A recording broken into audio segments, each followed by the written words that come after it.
Tim Barton, Tim Wildman, and more. Register at afa.net/weekend. Jenna Ellis in the morning on American Family Radio. I love talking about the things of God because of truth and the biblical worldview. The U.S. Constitution obligates our government to preserve and protect the rights that our founders recognize come from God, our Creator, not our government. I believe that Scripture in the Bible is very clear that God is the one that raised up each of you, and God has allowed us to be brought here to this specific moment in time. This is Jenna Ellis in the morning. Good morning. It is Thursday, July 31st, so happy last day of July, and in a week that has been marked by a lot of very bizarre violence. This headline from yesterday: GOP lawmaker was set on fire in a targeted attack. This coming from Trending Politics. A Virginia lawmaker has been airlifted to a medical facility after he was set on fire in a targeted attack, according to a statement from the Danville Police Department on Wednesday around 11:30 a.m. Officers said they were dispatched to the 700 block of Main Street for a report of a male being set on fire. The life-saving crew responded to the scene. Officials said that the victim, who has been identified as a Danville City Councilman, was airlifted to a local medical facility. The extent of his injuries is currently, as of this article, unknown, and as of that report. So according to witnesses, the suspect forcefully entered the victim's place of work. At Showcase magazine, after the confrontation, the attacker doused the lawmaker with flammable liquid, at which point the councilman attempted to flee. The attacker then ran him down and set him on fire, witnesses said. So more is coming out now about this, and according to some reports and also social media posts, apparently the attacker and the victim were known to each other. This was more of a personal confrontation rather than anything to do with the victim's official lawmaking duties. Nothing, according to this report, about his councilman or official capacity.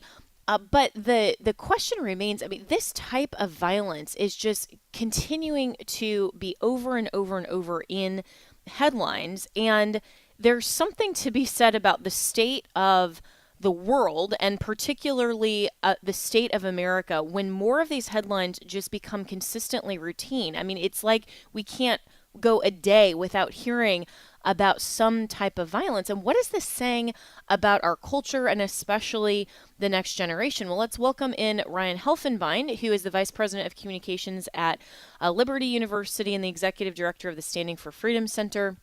And Ryan, I know you were there in Virginia, so have heard about this particular headline. So I want to get your thoughts on the story itself, and then kind of what this generally says about the trajectory of our culture.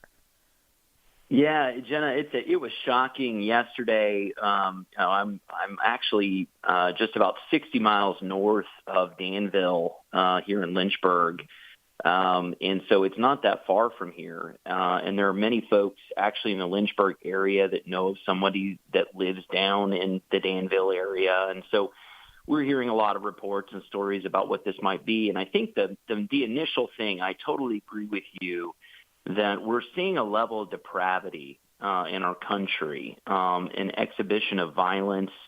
You think about what just happened just a couple of months ago in Minnesota, where lawmakers were targeted and assassinated by somebody associated with Governor Tim Walz. It's one of those things where I think the more immediate that sort of jumps into our mind is this another instance in which somebody is perpetrating violence, is trying to take, innocent life for any kind of political purpose? And that was what immediately jumped into my mind. And then I saw, of course, that there might be some other things that are implicated in this incident, that it might be a personal dispute or a personal matter. In which case, again, gives no excuse for it, but it's a reminder, too, that in the world of politics, these are human beings made in God's image, and we see sin, we see the fall of man, we see depravity being exhibited, They're normal people like we are. And oftentimes, whether it be Aaron Burr killing Alexander Hamilton or whether it be somebody trying to, assassinate the president of the United States, there are all kinds of people out there that who plot and want to carry out acts of destruction and violence. And certainly we know where this all emanates from, and that is evil, that is corruption, that is sin, that is the fallenness of mankind, and that's why we need a Savior. But yeah, these are the kinds of headlines, Jenna, that are shocking. But in the greater sense of understanding the context of the world that we live in, it's a good reminder that we need Christ, we need the gospel, we need salvation. This country is full of people who will commit acts of violence. It is only by the grace of God that it doesn't happen. Yeah, so well said, Ryan. And, I appreciate that you bring up some of the history as well of some more notable acts of violence in even American history. And I wonder when you talk about the duel between Alexander Hamilton and Aaron Burr that ultimately resulted in Hamilton's death, and you look at some of these other things throughout American history. Do you think that this is just a continuation of the problem of sin and the perpetuation of evil, or has there been a heightened increase in a systematic disregard for the sanctity of human life? And while, we can point to instances like that duel and say, well, this wasn't particularly honorable that men used to settle disputes this way, but at least we could understand, that was a type of contest where it wasn't just seemingly a random act of violence, like somebody going in to a Midtown Manhattan building and just, shooting the place up. I mean, so does it seem to you like the world view is becoming more and more evil, and we're seeing that in the culture today? Or how do you compare maybe the current state with the last, 250 years or even just the last 50? There is no doubt in my mind that the perpetuation of pornographic violence, some have referred to it as that, through social media, through video games, through just cinema and the arts, we're seeing more and more sort of nihilistic depictions of violence that come up, and then people who who don't really have the inclination to turn away, but will watch it and view it. There's no doubt that our culture has been desensitized to this violence, but good reminder is going all the way back to Genesis chapter 4, when Cain killed his brother Abel. Violence has been among us from the very beginning. And it's one of those things where just as God called out, to Cain that the blood of his brother, Abel, is crying out from the ground.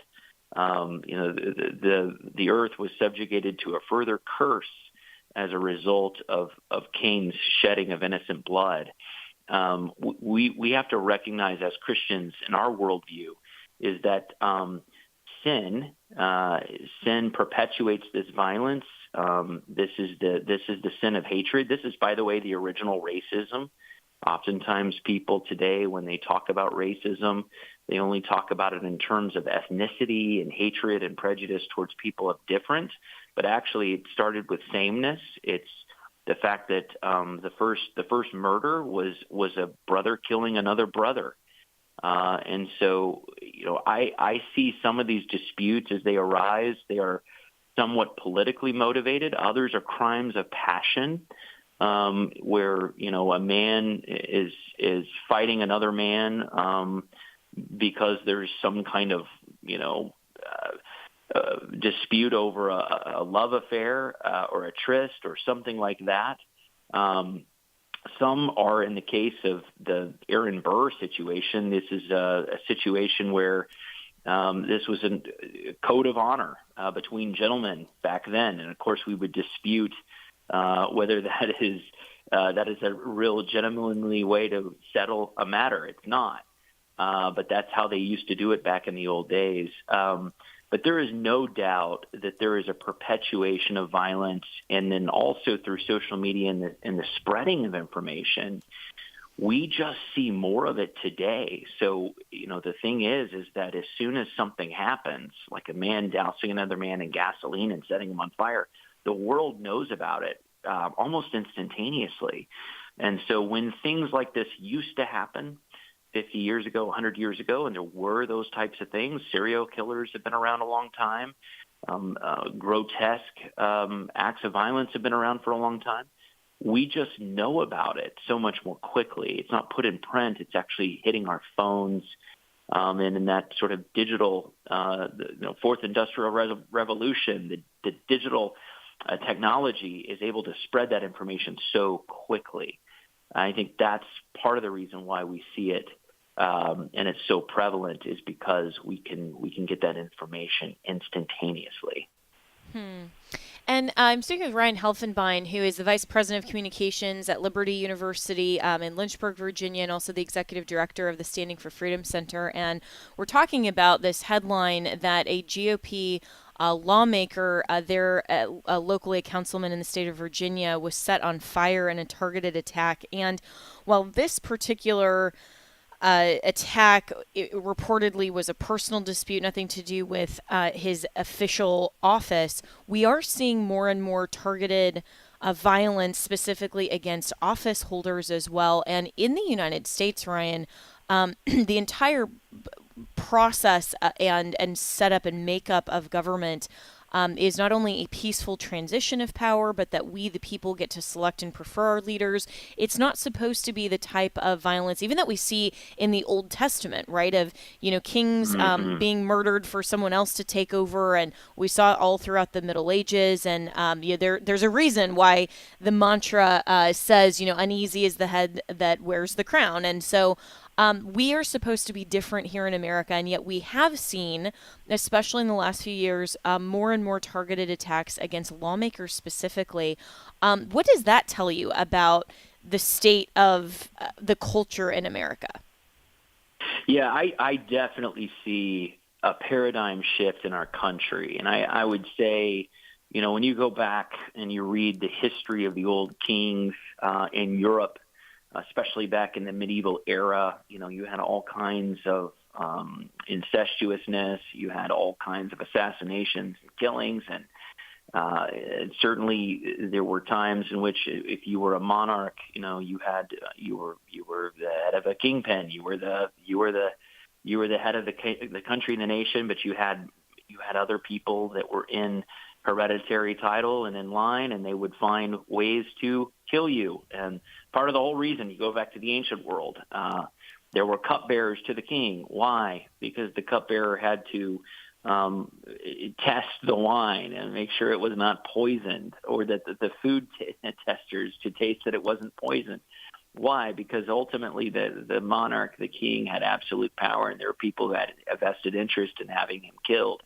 The whole purpose of our republic, our democratic republic, is this succession of power, as you pointed out, and peaceful transition of power. And this is about the delegation of those powers by the will of the people. And these are representative heads of government, but the power is vested ultimately by the people. And for the longest time, America, as a Christian nation with a Christian ethos, moral ethos, and a Christian understanding of law and civics, we in our tradition have been able to relinquish power from one election to the next.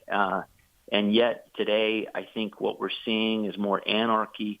We're seeing less and less respect for authority, which is ultimately not, authority in terms of government authority. It's God's authority. There's less respect for God. Those who are in law enforcement, less respect for people made in God's image.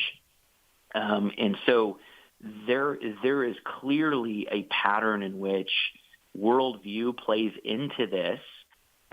It plays into the violence. It plays into people not ultimately having respect for one another or respect for those who have been placed in government. And so, the United States has prided itself as a tradition, being a Christian, founded as a Christian nation, being a nation that has a Bill of Rights and enumerated powers and so on and so forth. You know this better than anyone.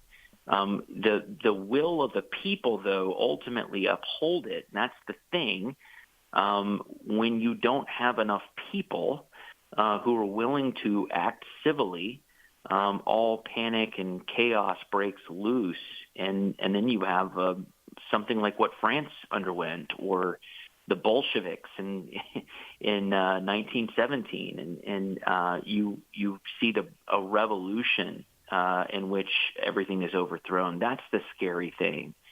We want to do everything we can to thwart that in the United States of America, and that's why we need law and order and civility. But most importantly, we need the gospel to get into people's hearts and their minds.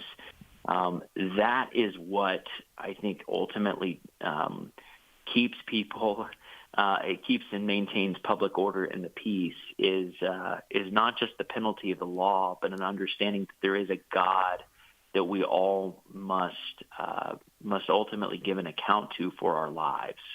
Ryan Helfenbein, what a great word on this Thursday morning. Really appreciate that so much, because it is a reminder in the midst of a week that really has been full of a lot of very concerning and sobering headlines, that the solution is always a return back to the truth of the gospel of Christ, and that we need to reach a lost and fallen world with the truth, because that is our only hope. And hopefully that is the mission not only of each of us in our individual Christian life to share the truth of the gospel, but also the church's mission as well. So you can follow Ryan Helfenbein on X at @rhelfenbein, and also the Standing for Freedom Center. They do a lot of really great videos on the Christian worldview, and we'll be right back with more here on Jenna Ellis in the Morning.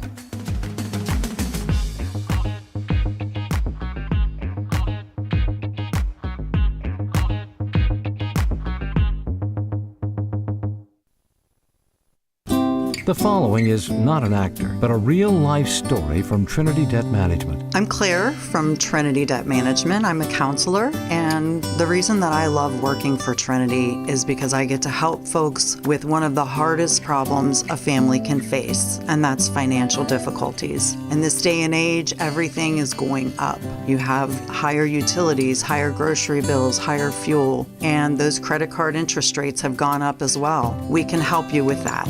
We can help you get lower interest rates, lower monthly payments. In just a few minutes, we put together a plan that gets you out of debt and keeps you out of debt. I love my job. It's a great program and a very smart way to find debt relief. If credit card debt has you down, call Trinity at 1-800-788-1813. I'm Claire, a Trinity counselor. Call me and become debt-free for keeps. 1-800-788-1813. Hi, I'm Jan Harper. If you are a pastor's wife, come be encouraged and renewed as you share your challenges and stresses unique to pastors and their wives. The AFA Pastors and Wives Fishbowl Retreat is coming October 28th through the 30th. You're invited to join us at Pickwick Landing State Park in Counce, Tennessee for 3 days of encouragement, renewal, and worship. Once again, Brother Bert Harper, AFA Director of Family and Pastoral Ministries, will host the retreat along with his wife Jan. Our special speaker will be J.J. Jasper of American Family Radio. If you've attended in the past, we'd love to see you again. And if you've never experienced a fishbowl retreat, we especially invite you to be refreshed and renewed. The per-couple admission price includes lodging, meals, and materials. Visit repairingthefoundations.net to learn more and register. That's repairingthefoundations.net. The AFA Pastors and Wives Fishbowl Retreat. We'd love to see you there. Hello, Americans. I'm Todd Stern. Stand by for news and commentary next. Amy Sherald is a woke artist who became famous for depicting the Statue of Liberty as black and transgender. She also created a rendition of the famous World War II Times Square kiss featuring two gay black men. And Cheryl earned national acclaim for painting the official portrait of former First Lady Michelle Obama. Now comes word that Cheryl is canceling her upcoming show at the Smithsonian. The National Portrait Gallery alerted the artist they might remove her painting of transgender Lady Liberty over fears might anger President Trump. Cheryl accused the Smithsonian of censorship and pulled out of the exhibit. Now, the White House said pulling the transgender exhibit is a step towards restoring sanity in the taxpayer-funded art world. They said the painting all but desecrated one of our most sacred symbols. And Lady Liberty is meant to inspire national unity, not pronoun confusion. I'm Todd Starnes. Welcome back to Jenna Ellis in the Morning on American Family Radio. Welcome back. Well, so in some good news, the latest National Religious Broadcasters, or NRB, and Barna Group study of 2025 shows that Christian media has an extremely broad reach overall as Christianity's cultural presence stabilizes. So this is really interesting data that reveals that Christian content is not only widely consumed, but also plays a formative role in shaping worldviews, deepening faith, and providing guidance in an increasingly chaotic culture. So this is really encouraging, especially for those of us here at the American Family Radio Network, because this is what we aim to do each and every day, is to shape worldviews, deepen faith, and provide guidance. So this is a really great study, and let's welcome in Troy Miller, who is the NRB president and CEO. Troy, so what else did this study tell us about Christian media's impact? And I think, like I said, this is just very encouraging. It is encouraging, Jenna, and thanks for having me on today to discuss this. Look, we started this study with Barna back in the fall, and that's exactly what we wanted to figure out. What is the impact that Christian media is having today? And one of the things I think right off the bat that really caught us off guard, I think the number was higher than I expected it to be, was that 60% of Americans, that's general population, that's not just Christians, but 60% of the general population tunes into some form of Christian media on a regular basis. And that number is huge. I think you can almost not find any other genre out there that has that much support across this country.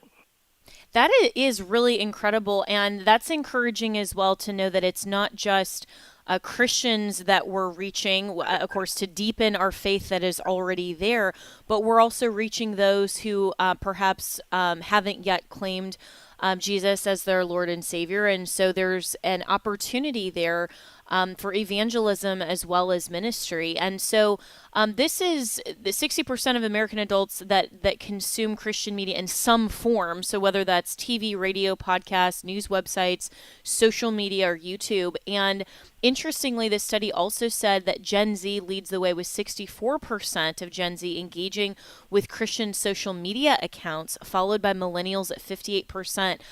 There are a lot of studies, Troy, that are saying that that Gen Zers are getting their news from social media. They're very much online. I read a study just the other day that said that the average Gen Zer spends about 9 hours on digital media in some form. Of course, that's entertainment and business. I mean, that's, all together. But this highlights, I think, why Christians do need to be engaged in media and provide content that is coming from a biblically correct and faith-based worldview. Absolutely, Jenna. I mean, that was another number. I think most people would have, thought stereotypically that Christian media was consumed by, older generations, baby boomers, X-Geners, but not. Those were the top two demographics, age demographics that are consuming media. And it also, Jenna, says that if you're in Christian media, you have a real responsibility to be multi-generational. The Gen Zers, as you said, and the Gen Y, the millennials, they're looking and listening, which goes with our next piece of information, which I think is a real indication of the rejection of the cultural messages that are going out there. Was the number one reason that people were tuning into Christian media was to find hope and encouragement. And it tells you that the secular marketplace is full of so much despair, so much division, so much negativity, that these generations are looking for hope. They're looking for purpose in their lives. And that puts, as you said, a great responsibility on us as Christian communicators. Yeah, so well said. And I'm speaking with Troy Miller, who is the CEO of the NRB, the National Religious Broadcasters. And you talked about the responsibility as well of Christian media to be multi-generational. And there's been some kind of talk back and forth of whether Christians should engage some types of social media content, like, for example, TikTok or X, or, some of these platforms that maybe have, some implicit dangers, perhaps, but also that are filled with a lot of content that isn't Christian. And should we be engaging those platforms? And when you look at this, and these studies that show how much Gen Z is on these types of media, as you said, it's not just, kind of the older generation that is watching cable news, which is frankly kind of dying off. There's actually an increase in the digital footprint among Gen Z. I think the answer to that is yes. Oh, absolutely. Look, where else in this world, do we find where we go into that's perfect light? That's not our call. Our call is to go to shine light in the darkness. And so if we just give up these platforms, these new emerging platforms to that darkness, then where are these young people going to find that hope? Let me tell you something I thought was really cool. I saw a story about 6 months ago about a young man who is a gamer, right? So he's on one of these game systems, and they get on and play these multiplayer gamers. Well, he decided that he was going to start a Bible study before they did their gaming, and that grew in. So on one of these Xboxes, that grew to a Bible study now that was over 200 people from around the world tune in before they play their games, and they're hearing the Word of God. That's what it means to shine light in the darkness, and we need to do that in every medium possible.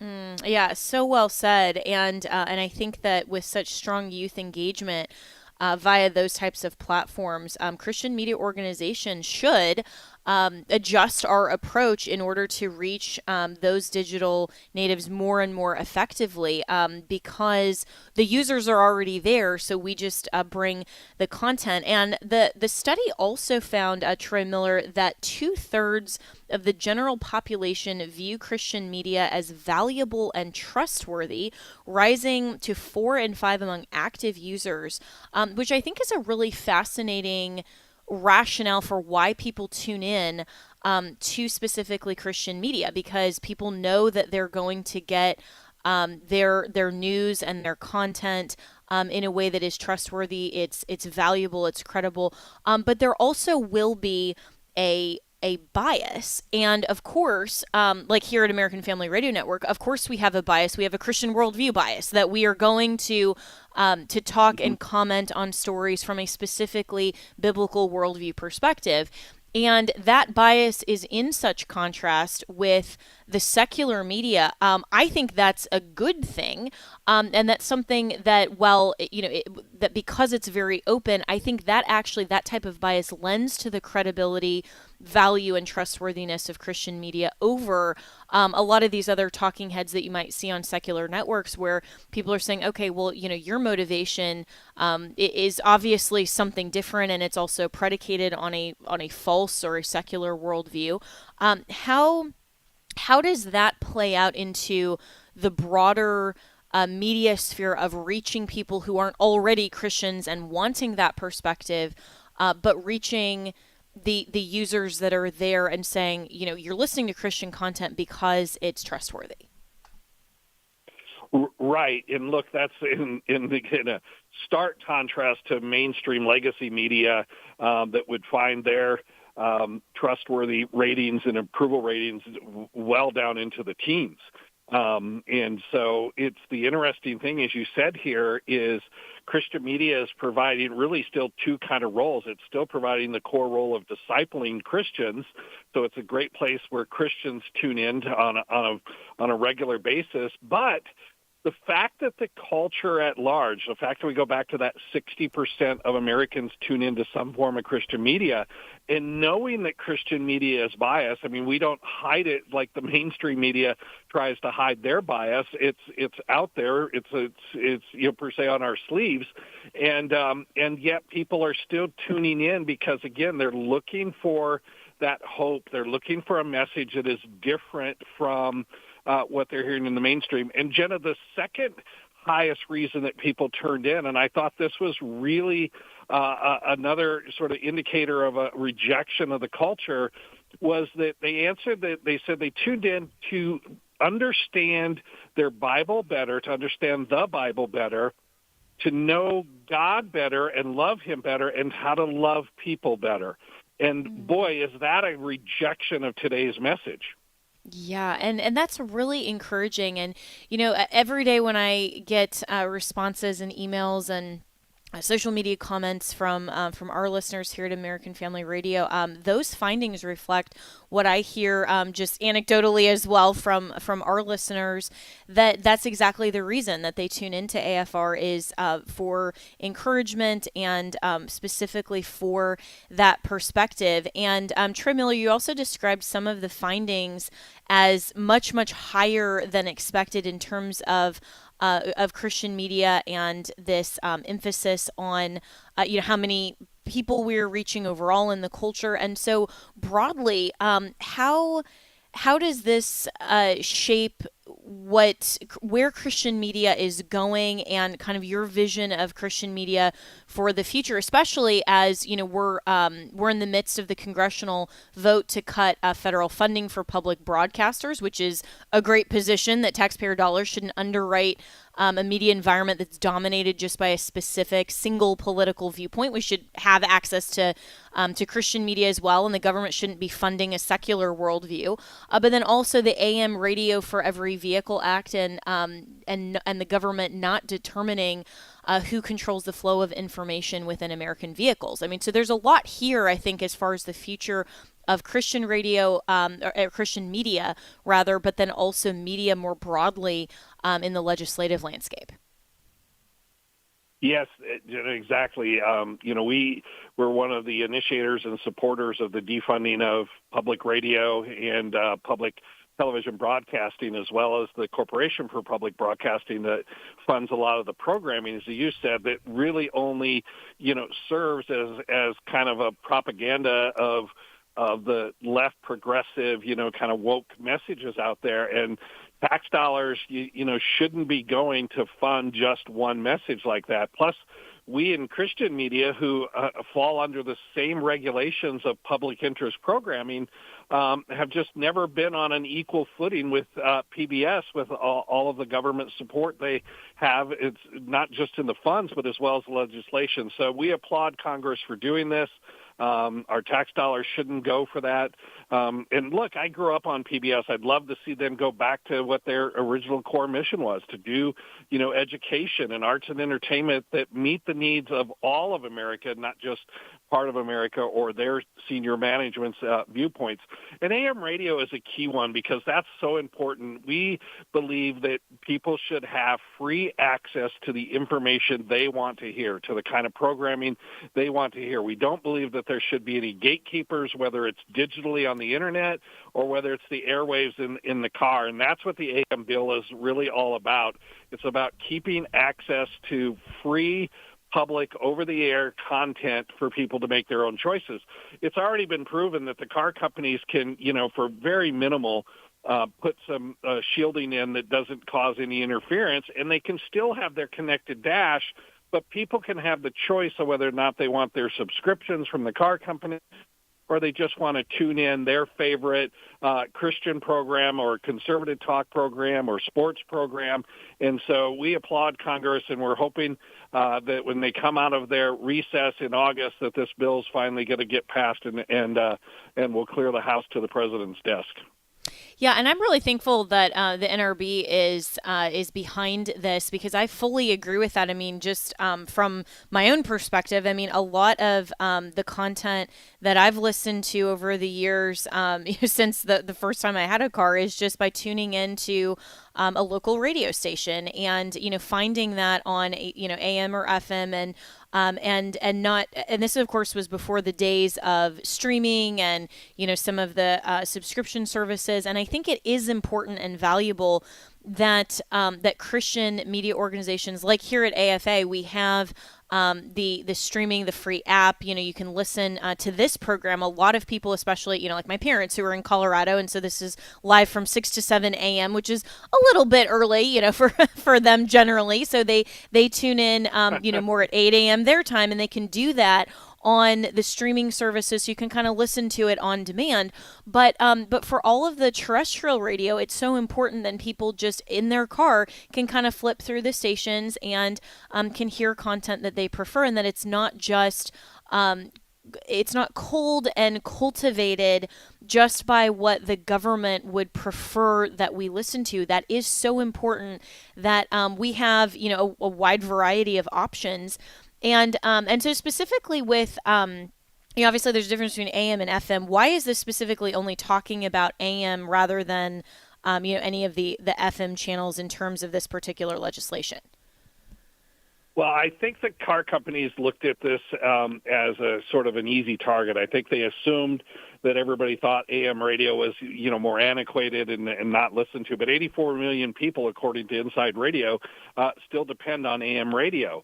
So I think this was a stepping stone for them. Had they accomplished this, to go from AM to FM would have been the next. And look, just a couple comments on what you said there. One, Christians, communicators have been innovators for a long time. This is not about us trying to hold on to some legacy method of communication. As I said, 84 million people out there listen to AM radio, but Christian communicators have constantly been on that. Most radio stations are both over-the-air, terrestrial, and digital. But you used a key word in there, and the word was local. And the other thing that we're really looking into here is if you have this connected dash and everything is based on the internet, you're going to lose that localization. AM radio provides most of the local content across this country: local weather, local traffic, local news, community bulletin boards, and often, especially Christian AM radio stations, they're the first to be communicating in natural disasters. So, as the floods or hurricanes or fires, people tune into their radios to find out, because cell service, internet service is often the first thing that goes. And we really think that localization is very important to this country. It's very important to people in this country. And just to have these big, large national networks is really not serving the public interest and not meeting people's needs. Even though the car companies would like to become the next gatekeepers, we don't need another set of gatekeepers. Yeah, that's really well said. And, my colleague and our good friend, Abraham Hamilton III, always says on his program to live locally. And there is such an important value in local community, especially in the family and the church setting, but even in our specific local community and how we can minister. And when I moved to Florida, one of the first stations, because if I'm not listening to talk radio content and streaming some of these shows like Abe's The Hamilton Corner that I listen to almost every day on demand, then sometimes I'll listen to music. And I found a local jazz station that I really like, and I've gotten to know kind of the DJs and some of those that occasionally, if I'm driving just for 10 minutes or so, I'll tune into on terrestrial radio. And it really is with those perspectives, I've learned a lot about my local area that I live in just by listening to local radio. And that type of impact in Christian ministry, to be able to encourage people to live locally, not just have everything be so broad that people feel like they're just one in millions and millions of people, but really have a local impact, is so important. And I think that this also drives where Christian media can subsidize the church in terms of providing that type of hope and encouragement and, frankly, discipleship in a lot of ways as well, to supplement what should be the local church's efforts and community that the church provides to Christians as well in the community. So, Troy Miller, really appreciate it. And overall, where is NRB headed with all of this, and just continuing to encourage the ministry of Christian media?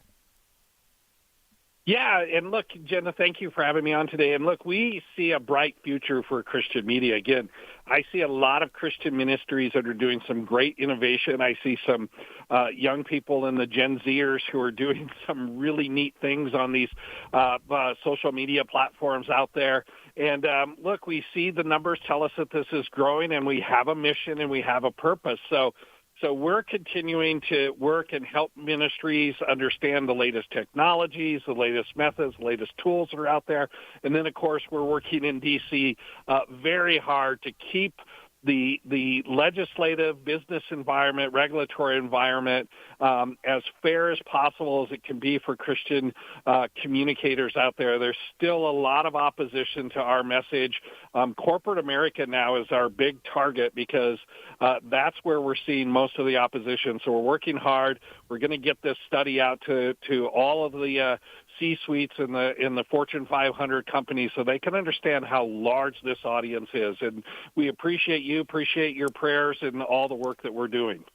Thanks so much. Well, Troy Miller of the National Religious Broadcasters Association, really appreciate your time and the ministry that you do and the work that you do. And, I just want to say to listeners as well, this is exactly why I love being part of the AFR family. I love, as regular listeners know, the medium of radio. This is my favorite media because it's long-form content. We can get into the conversations. We can talk about things. It's not, focusing on the visuals and the bright, shiny lights of television. I've done that for a long time, but, radio, you just focus on the content. And this is such an important ministry, and I'm so grateful to be here. And even though, I've had even within the last few weeks, opportunities to go back into politics or, other things that are great, jobs, great, places and all of that. I've chosen to stay here because I really believe in our ministry and the work that we do here. So we'll be right back with more.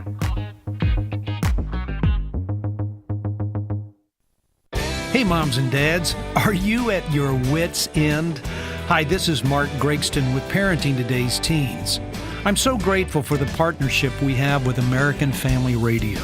We share a common goal to bring hope to hurting families through the life-changing medium of radio. Be sure to listen Saturday afternoons at 4:30 Central on American Family Radio. Find help and hope for your family with Parenting Today's Teens. As a nurse, I primarily work with children who are abused and exploited in trafficking, and I frequently see very unfair situations. We must talk about the issue of abuse. We can't base our actions on fear. We have to be faith-informed in what we do. The Dr. Nurse Mama Show. For more from Dr. Jessica Peck, tune in at 2 p.m. Central on American Family Radio or on the podcast page at afr.net. And he made from one man every nation of mankind to live on all the face of the earth, having determined allotted periods and the boundaries of their dwelling place. My name is Abraham Hamilton III, and this is the Hamilton Minute. Acts 17:26 conveys to us the reality that we were born and placed in the 21st century by God's specific design. He determined before time where we would live and when we would live there. If you're in Minnesota, Mississippi, or Maine, God put you there on purpose. He's not surprised by the darkness we see around us, nor is he caught off guard by it. In fact, he specifically prepared for it by making sure you're alive right now. God can do whatever he wants, but he's chosen to use you and me as ambassadors of his kingdom. We are his torches to light up the darkness. Listen each weekday from 5 to 6 p.m. Central for the Hamilton Corner with Abraham Hamilton III, Public Policy Analyst for the American Family Association. Hey, I'm Brant, and her name is Sherry. Hello. She's a friend of mine whom we were just praying for because of a surgery she just went through. Yes, and I am very happy about something you actually talk about all the time, which is Medishare. That is right. Yeah. So what was your experience like with Medishare and the healthcare bills? Honestly, Brant, seamless. And what a blessing that is when you're already nervous about a health issue, which I was. Yeah. Members shared my expenses. There were zero problems. And let me tell you, having people pray with you when you call in with your need, that is just... It is refreshing. Yes, that's what it is. What I keep telling people. People love Medishare, and they love saving tons of money, too. The typical family can save $500 a month. I am very thankful for Medishare. It is so different, and I mean different in a very, very good way. It is good different. Call now. They're easy to talk to, and you can get a price within 2 minutes. Call 833-44-BIBLE. That's 833-44-BIBLE. 833-44-BIBLE. Welcome back to Jenna Ellis in the Morning on American Family Radio.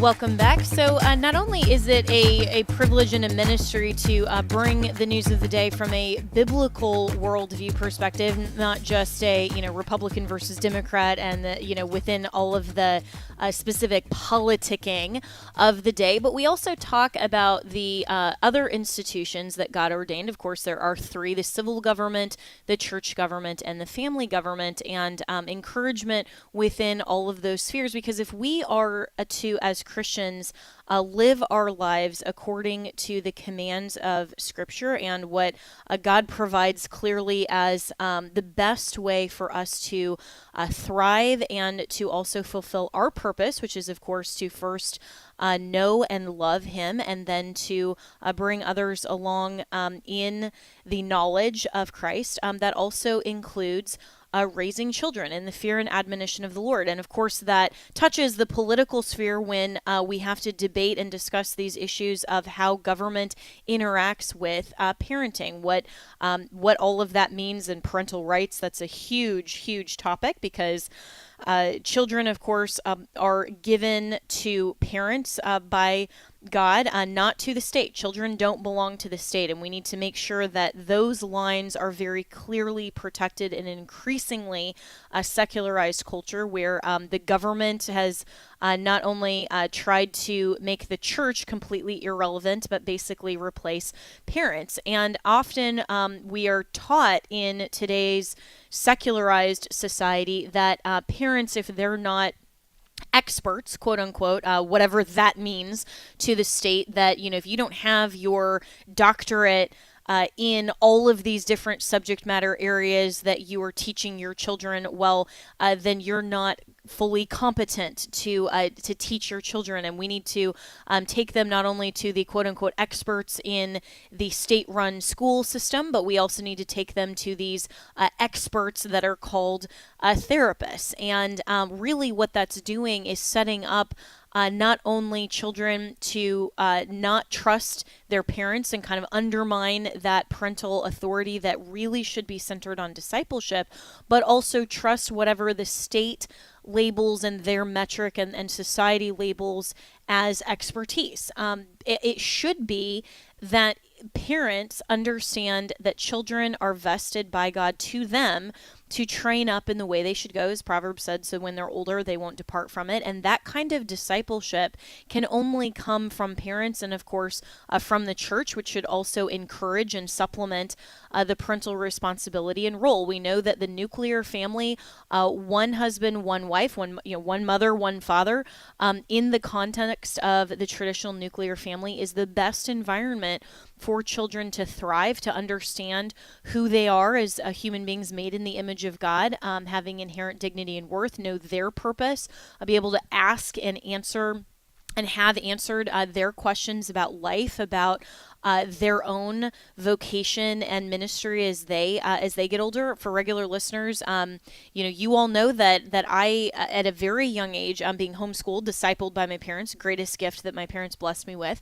I knew from age 14 I wanted to become a lawyer, and could I have ever imagined what God would do in my life and ministry? Well, He's had a wonderful story unfolding in my life, and I love now using all of those those skill sets that my parents developed in me early in the discipleship, frankly, to then lead to the ministry that I'm doing today and what I'll continue to do for the rest of my life. And so, there was an Instagram post that I want to play for you because this was just really encouraging to me. This was from actually a renowned clinical psychologist, Dr. Donald Wincott, who was talking about parenting advice, that so much of this is, as he calls it, biologically determined, but really this is about, God creating each individual child and how we are, as parents, the shepherds of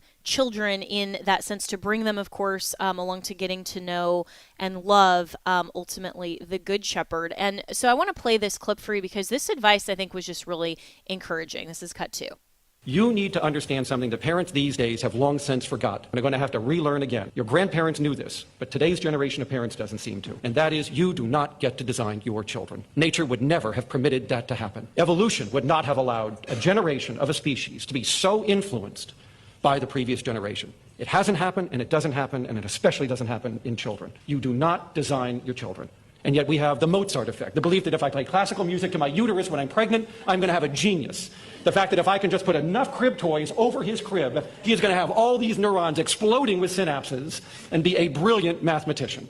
You don't get that degree of power. Does that mean stimulation doesn't matter? No. It means a stimulation environment is better than a deprived environment. But it doesn't mean that the more stimulation you add into the environment, the better it gets. It's a threshold. There is enough stimulation that every normal brain needs to develop. And once you're past that, which 98% of you are, the rest of it is out of your hands. So what we have learned in the last 20 years of research in neuroimaging, behavior genetics, developmental psychology, neuropsychology can be boiled down to this phrase.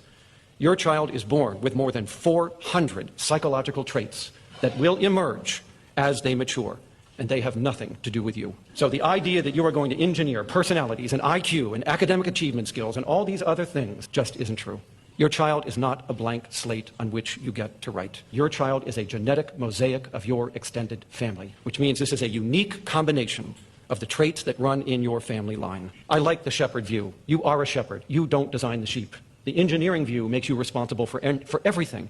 Everything that goes right and everything that goes wrong. This is why parents come to us with such guilt, more guilt than we've ever seen in prior generations, because parents today believe that it's all about them and what they do. And if they don't get it right, or if their child has a disability, they've done something wrong, when in fact the opposite is true. This has nothing to do with your particular brand of parenting. So I would rather that you stop thinking yourself as an engineer and step back and say, I am a shepherd to a unique individual. Shepherds are powerful people. They pick the pastures in which the sheep will graze and develop and grow. They determine whether they're appropriately nourished. They determine whether they're protected from harm. The environment is important, but it doesn't design the sheep. No shepherd is going to turn a sheep into a dog.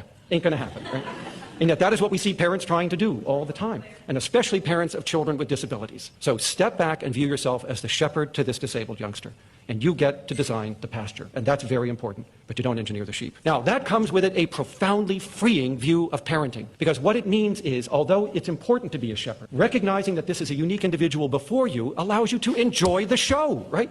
So open a bottle of Chardonnay, kick off your slippers, sit back, and watch what takes place, because you don't get to determine this, right? So enjoy it. It doesn't last all that long anyway. They're gone before you know it, right? But if you think that what you did in your house is going to shape the life course of this individual, you are sadly mistaken, right? This is a unique individual. Let them grow, let them prosper. Please design appropriate environments around them, but you don't get to design them. I loved this clip, and I love the way that the psychologist talks about the difference between engineering, which of course is God, our creator, who wired us uniquely as individuals, versus the shepherding, which is the discipleship. And this guy, I don't know if he's a Christian, based on what he said. I can't determine that. He didn't obviously implicate any deference to God being the engineer, but he actually gets it right here, maybe accidentally, by recognizing just the truth of the reality to which we're presented, that it is God who uniquely creates every individual human being, and parents are the shepherds for their children. And, as Proverbs 22:6 says, as I've mentioned in this segment, and I mention quite frequently, it says, train up a child in the way he should go. Even when he is old, he will not depart from it. And that type of discipline, love, legacy, instruction, that's what parents can do and the greatest gift that they can give to their children, like what my parents gave to me. And, God gave me specific gifts, talents, personalities, made me a very unique human being that was not at all engineered by my parents, but they took that and simply shaped and molded it. So I hope that for parents listening, grandparents listening, that you're encouraged by that, because we can absolutely disciple children, and that's what's best for the next generation. So as always, you can reach me and my team, Jenna at afr.net. The views and opinions expressed in this broadcast may not necessarily reflect those of the American Family Association or American Family Radio.